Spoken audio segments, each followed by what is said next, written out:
Hello everyone, I welcome to all of you at my YouTube channel Parul धामा।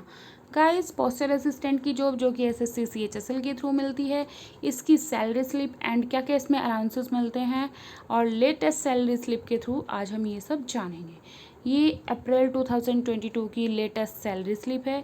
Guys, सबसे पहले name होता है, एम्प्लॉय आईडी रहती है जिसके थ्रू हम अपने सारे ऑफिशियल टास्क जो है परफॉर्म करते हैं। आफ्टर दैट डेजिग्नेशन लिखा रहता है, ऑफिस का नेम लिखा रहता है। लेवल 4 की जॉब है इसलिए लेवल 4 लिखा है। पैन कार्ड नंबर लिखा रहता है।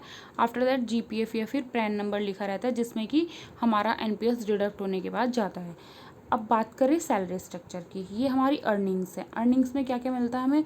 बेसिक पे इनिशियल जो बेसिक पे रहता है वो 25,500 रहता है पोस्टल असिस्टेंट का, बट ये एक इंक्रीमेंट लगने के बाद का बेसिक पे है। ओके गाइस, तो फर्स्ट इंक्रीमेंट लगता कब है? जब हमारी सर्विस को मिनिमम 6 मंथ्स हो जाते हैं उसके बाद ही हमारा फर्स्ट इंक्रीमेंट लग पाता है। सपोज करो आपकी जो जनवरी है, जनवरी से जुलाई तक आपकी ज्वाइनिंग हुई है। मीनवाइल अगर आपकी ज्वाइनिंग होती है तो आपका नेक्स्ट ईयर जनवरी में लगेगा।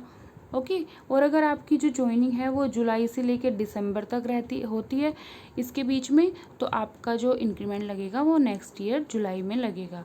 और अप्रोक्सीमेटली बेसिक पे जो है 800 रुपये का इंक्रीमेंट लगता है और उसके हिसाब से सारे अलाउंसेस भी इंक्रीज़ हो जाते हैं। आई होप यहाँ तक आप लोगों को ये क्लियर हुआ होगा फंडा। नेक्स्ट हम बात करें कि ये जो हमारा फर्स्ट इंक्रीमेंट के बाद बेसिक पे है वो हो जाता है 26,300। कितना हो जाता है गाइस? 26,300 हो जाता है। फिर डियरनेस अलाउंस की बात करें फ्रेंड्स, पहले ये 31% मिलता था, महंगाई भत्ता 31%, बट अब ये इंक्रीज़ होकर 34% हो गया है। इसलिए अगर हम ये 26,300 का 34% निकालेंगे ये बैठ जाता है 8,942 रुपये। फिर एक अलाउंस और मिलता है DA ऑन TPA, मतलब ट्रैवलिंग अलाउंस जो रहता है हमारा, ये 1,800 रुपये गिवन है। 1,800 रुपये के ऊपर भी हमें डियरनेस अलाउंस मतलब महंगाई भत्ता मिलता है जो कि 34% मिलता है। ओके, तो ये बैठ जाता है हमारा 612 रुपये। ओके, तो ये 612 रुपये मिल गया। फिर होता है ट्रैवलिंग अलाउंस। ट्रैवलिंग अलाउंस की बात करें तो ये जो एक्स सिटी रहती है उसमें 3,600 रुपये रहता है पोस्टल असिस्टेंट के लिए, और जो वाई एंड जेड सिटी रहती है उसमें 1,800 रुपये मिलता है। कितना मिलता है उसमें गाइस? उसमें 1,800 रुपये मिलता है।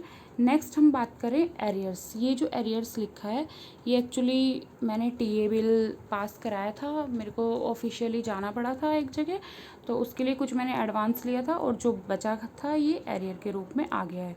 तो फ्रेंड्स, मैं एक्चुअली क्या है, ये जो सैलरी स्लिप है इसमें HRA इंक्लूड नहीं है क्योंकि ये जिस बंदे की सैलरी स्लिप है उसको क्वार्टर्स अलॉट हो रखा है, ठीक है, तो इसलिए उनको क्या है HRA नहीं मिलता।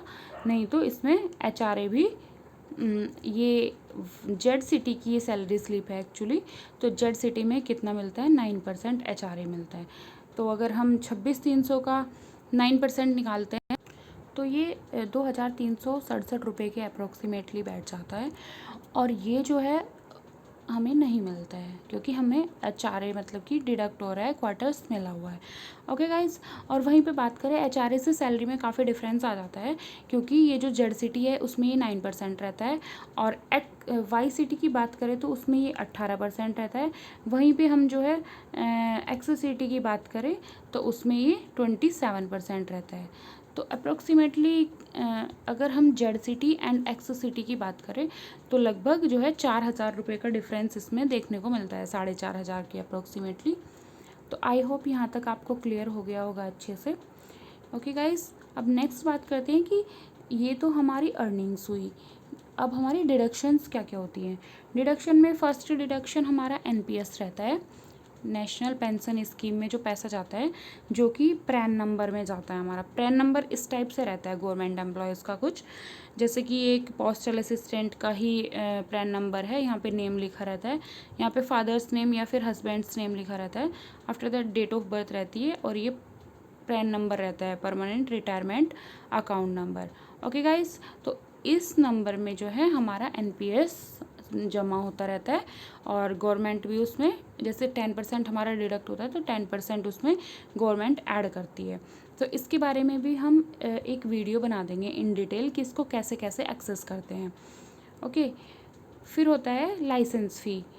जो ये एनपीएस रहता है ये हमारा जो बेसिक पे रहता है और डियरनेस अलाउंस, इन दोनों को ऐड करके इनका 10% निकाला जाता है और फिर ये डिडक्ट होता है। ठीक है, लाइसेंस फ़ी की बात करें, लाइसेंस फ़ी तब डिडक्ट होती है अगर हमको जो है क्वार्टर्स अलॉट हो रखा है, तो उस केस में क्या होता है, क्वार्टर्स की मेंटेनेंस वगैरह के लिए लाइसेंस फ़ी डिडक्ट होती है, जो कि 370 रुपीज़ है पोस्टल असिस्टेंट के लिए। CGEGIS सेविंग फंड ये 30 रुपीज़ रहता है। ये CGEGIS सेविंग फंड के रूप में 30 रुपये डिडक्ट होते हैं पर मंथ, जो कि central government employees group insurance scheme के लिए होते हैं। तो ये टोटल डिडक्शन हमारी हो गई 4155 रुपये। आफ्टर दैट क्या होता है, ये टोटल जो ग्रॉस सैलरी है उसमें से ये माइनस हो जाती है, और साथ ही साथ ये आउट ऑफ अकाउंट भी कुछ रुपीज़ डिडक्ट होते हैं, जैसे कि प्रोफेशनल टैक्स। प्रोफेशनल टैक्स कौन लगाता है, स्टेट गवर्नमेंट लगाती है, जो कि कोई भी अगर किसी भी बंदे की अर्निंग हो रही है उस पर ये लगता है, उसका क्या प्रोफेशन है उसके हिसाब से ये लगाया जाता है। तो ये पोस्टल असिस्टेंट के केस में 200 रुपीज़ है। रिक्रिएशन क्लब सब्सक्रिप्ट जो है, ये ऑफिशियली जितने भी रिक्रिएशंस वगैरह होते हैं, जो कि फेस्टिवल्स वगैरह ऑर्गेनाइज होते हैं, कोई भी प्रोग्राम वगैरह ऑर्गेनाइज होते हैं, उसके पर मंथ 10 रुपीज़ कटते हैं। यूनियन एसोसिएशन सब्सक्रिप्शन, अगर आपने किसी भी यूनियन में पार्टिसिपेट कर रखा है ऑफिशियली, उसके 75 रुपीज़ डिडक्ट होते हैं। अगर आप नहीं करते हैं यूनियन को प्रेफर, तो ये आपका डिडक्ट नहीं होगा। तो अब ये जो है आउट ऑफ अकाउंट 285 रुपीज़ आपके डिडक्ट हो जाते हैं। तो फ्रेंड्स, इसमें से ये फाइनली ये दोनों मिला के डिडक्ट करेंगे तो आपकी सैलरी बैठ जाती है, कितनी बैठ जाती है, 33,445।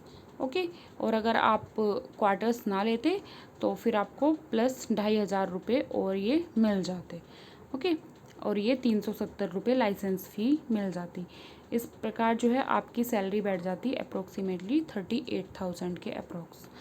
ओके गाइज, तो आई होप आपको ये सभी चीज़ें क्लियर हुई होंगी। ये यहाँ पे डिटेल दे रखी है आउट ऑफ अकाउंट जो हमारा पैसा डिडक्ट हो रहा है, कि जो रिक्रिएशन सब्सक्रिप्शन यहाँ पे दिया है 10 रुपीज़ वो दे रखा है, और ये यूनियन का दे रखा है कि कौन सी यूनियन है आपकी जिसमें आपका पैसा जा रहा है। ओके, ये 75 रुपीज़।